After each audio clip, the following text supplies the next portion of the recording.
Comment éviter les regrets avec le temps habituel? Alors le temps habituel est un type de temps.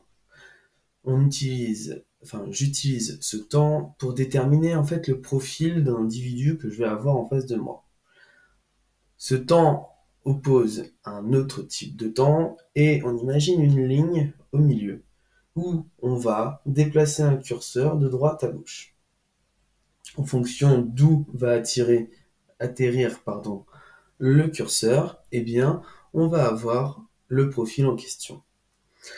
Pour comprendre et aller plus loin, il faut déjà comprendre à quoi correspond le temps habituel. Alors, je me suis pas foulé, j'ai juste copié grossièrement sur le concept déjà existant dans l'investissement, et l'investissement immobilier notamment, où on va avoir différents profils, avec par exemple le profil bon père de famille ou le profil un peu plus joueur.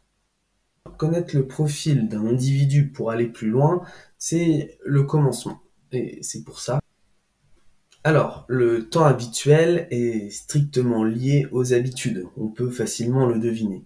Et on va justement commencer par là et déterminer rapidement à quoi correspond une habitude en s'intéressant déjà par le cycle des habitudes.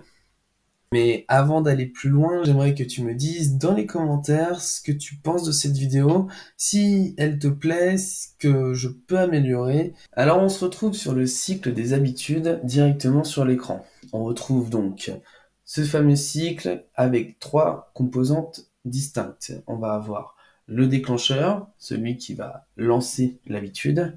On va avoir la routine et finalement, on va avoir la récompense. Alors, je vais pas m'éterniser sur chacune de ces étapes, hein. J'ai juste donné un exemple que moi-même j'ai pu vivre jusqu'ici. On commence directement avec le déclencheur. Pour le déclencheur, j'ai un exemple relativement simple.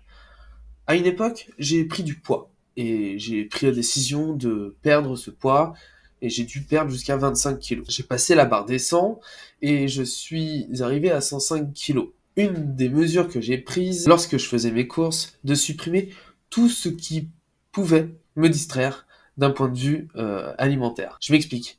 J'achetais plus de sucre, produits transformés. Lorsque je me faisais un plaisir, je me déplaçais directement. Donc le fait d'avoir pris cette mesure faisait que quand j'étais chez moi et que finalement je n'avais que ce que j'avais dans mon frigo et j'avais plus rien dans les placards, concrètement, j'étais obligé de me débrouiller avec ce que j'avais.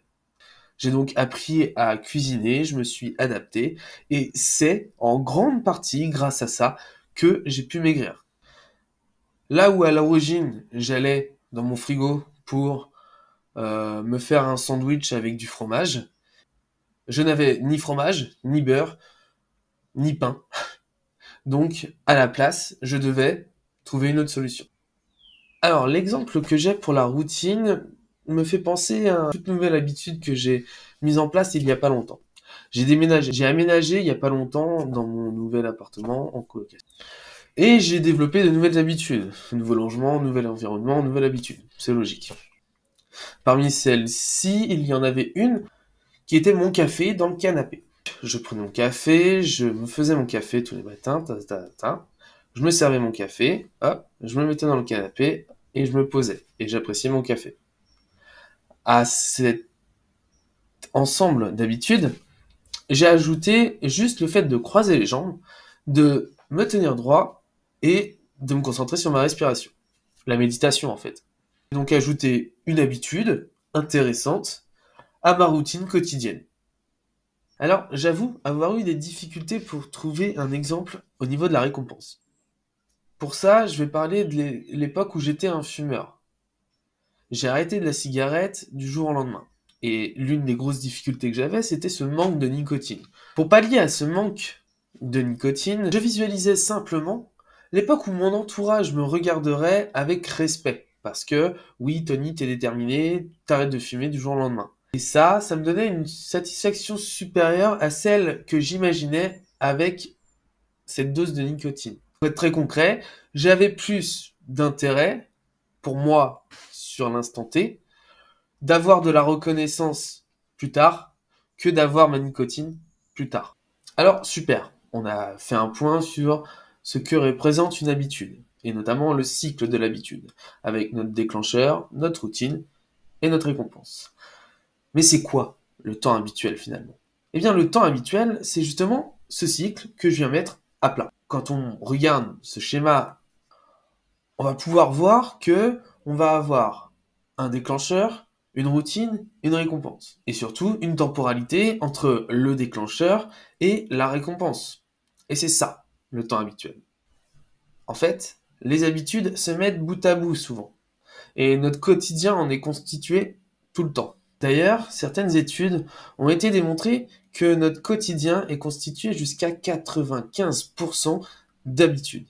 Quand on sait cela, on peut facilement se dire que les habitudes ont un impact sur nos vies. Et si beaucoup de personnes montrent comment faire pour adopter une habitude, eh bien moi je vais m'intéresser à cette temporalité justement. Elles ont leur utilité. De toute façon, elles seraient pas là autrement. Et elles sont même très très importantes. Pour qu'elles fassent autant partie de notre quotidien, elles doivent l'être. Donc le but, on est bien d'accord, c'est pas de les supprimer, mais plus de les observer et d'essayer de travailler avec. Quand on travaille sur ses habitudes, évidemment. Je pense que s'il y avait un seul avantage à tirer des habitudes, ce serait le fait qu'on économise de l'énergie grâce à ces habitudes. Pour me faire comprendre, je pense qu'un exemple sera bien plus parlant qu'une quelconque explication. J'ai le permis. Je conduis depuis plusieurs années maintenant et j'ai l'habitude de conduire. Et j'ai notamment l'habitude de conduire mon véhicule. Pour tous les conducteurs, je pense qu'on est tous pareils. Quand on rentre dans notre voiture, tout est automatique. J'arrive, je rentre, je prends ma ceinture, ça rentre direct dans le trou. Je prends mes clés, pareil, directement dans le trou.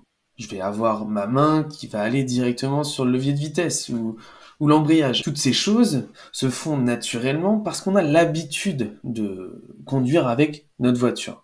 Lorsqu'on change de véhicule, il peut arriver qu'on soit légèrement désorienté. J'arrive, je m'attache, ah, c'est bon.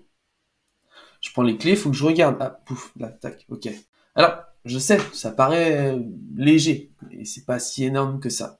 Mais l'idée, ce serait d'imaginer que nous n'ayons aucune habitude pour réussir à nous projeter. En fait, si on y réfléchit, tout serait toujours nouveau. C'est-à-dire qu'il faudrait qu'on vérifie tout, qu'on mette de l'énergie cognitive pour rien qu'attacher sa ceinture. Toutes ces quantités d'énergie mis bout à bout feraient qu'on consommerait énormément d'énergie. Surtout quand on sait que notre quotidien est constitué d'habitudes jusqu'à 95%. Donc l'avantage avec ces habitudes, c'est que quand on connaît l'endroit, l'environnement dans lequel on va avoir un sentiment de contrôle, de stabilité, de sécurité dans une certaine mesure. D'ailleurs, c'est directement lié à cette zone de confort, cette fameuse zone où on se challenge jamais. Donc évidemment, s'il y a des avantages, on va aussi trouver des inconvénients. Une vie constituée de trop de temps habituel, donc trop d'habitudes en règle générale, va avoir l'inconvénient d'avoir une vie trop plate, trop monotone. En fait, on va rentrer dans une sorte de train-train, une routine justement. Alors, il n'y a rien de mauvais en soi, mais il peut avoir l'inconvénient de manquer de stimulation. Le fait de mettre des objectifs, des challenges, d'essayer de repousser un petit peu tes limites, d'apprendre de nouvelles choses, de nouvelles compétences, tout ça te donne la réelle sensation de vivre. Pourquoi? Parce que ça va te procurer des sensations, des bonnes sensations et des mauvaises aussi. Mais ces sensations, ces émotions que tu vas ressentir vont faire que tu vas te sentir vivant. Donc, pour faire simple, si un individu a un temps constitué exclusivement de temps habituel, alors il va avoir la sensation d'avoir une vie monotone, plate et chiante en fait. Voilà. Ok, bon, revenons un peu sur ce qu'on disait sur cette vidéo. Sur cette vidéo, déjà, on a été voir qu'est-ce qu'une habitude, à quoi elle correspond, avec ce fameux cycle des habitudes et ce déclencheur, cette routine et cette récompense. On a vu quelques exemples et on a aussi vu qu'il y avait un début et une fin. C'est précisément ce que j'appelle le temps habituel avec cette temporalité entre le déclencheur et la récompense. On a aussi pris le temps d'observer quel est l'avantage principal d'une habitude dans notre quotidien et aussi son inconvénient.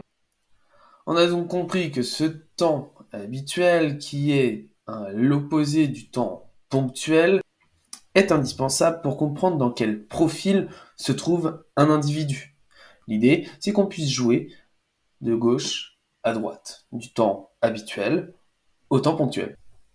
Donc, on fait tout ça pour déterminer un profil et proposer une stratégie, une manière d'aménager le temps individuel d'un individu, justement. D'ailleurs, le temps individuel, c'est l'objet de la prochaine vidéo. Donc,